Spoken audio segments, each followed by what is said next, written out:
وہ عظیم سلطان جس سے آج بھی سارا ہندوستان ڈرتا ہے۔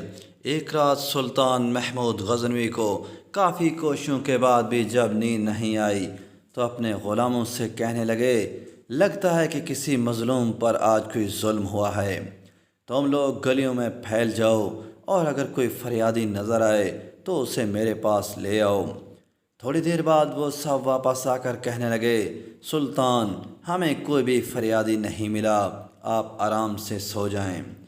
سلطان محمود غزنوی کو جب پھر بھی نیند نہیں آئی تو وہ کپڑے بدل کر خود محل سے باہر نکلا۔ محل کے پچھواڑے میں حرم سرا کے نزدیک انہیں کسی کی فریاد سنائی دی، اے اللہ، سلطان محمود اپنے مصاحبوں کے ساتھ محل میں عیش و عشرت کی زندگی گزار رہا ہے اور محل کے عقب میں مجھ پر یہ ظلم توڑا جا رہا ہے۔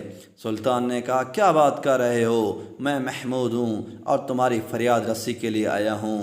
مجھے بتاؤ کیا ظلم ہوا ہے تمہارے ساتھ؟ آپ کے خواص میں سے ایک شخص جس کا نام میں نہیں جانتا ہر رات میرے گھر آتا ہے اور میری بیوی پر ظلم و تشدد کرتا ہے۔ اس وقت وہ کہاں ہے؟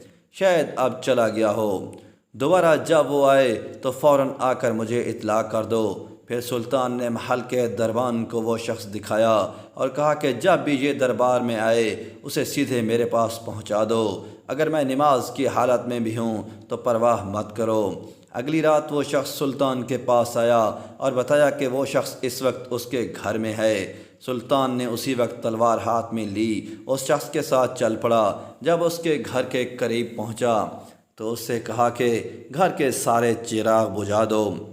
پھر اندھیرے میں ہی اس کے گھر میں گھس کر اس شخص کا سر تن سے جدا کر دیا۔ پھر سلطان نے حکم دیا کہ چراغ روشن کر دو۔ اس شخص کا چہرہ دیکھا اور سجدے میں گر پڑا۔ پھر گھر کے مالک سے کہا، اگر کچھ کھانے کو ہے تو لے آؤ، مجھے بہت سخت بھوک لگی ہے۔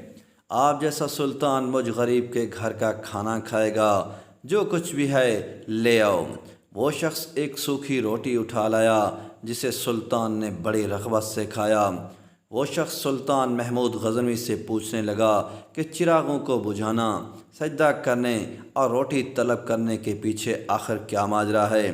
سلطان نے فرمایا، میں نے جب تمہاری داستان سنی تو سوچا کہ میری سلطنت میں ایسا ظلم کرنے کی ہمت صرف میرے کسی بیٹے کو ہو سکتی ہے۔ اندھیرا کرنے کو اس لیے کہا تھا کہ پدرانہ شفقت میرے انصاف کے راستے میں حائل نہ ہو جائے۔ چراغ جلنے پر جب میں نے دیکھا کہ وہ میرا بیٹا نہیں ہے تو میں سجدہ شکر بجا لایا۔ کھانا اس لیے مانگا، جب سے مجھے تمہاری مصیبت کا علم ہوا میں نے اللہ کے سامنے قسم کھائی تھی کہ جب تک تمہیں انصاف نہیں مل جاتا میرے اوپر روٹی حرام ہے۔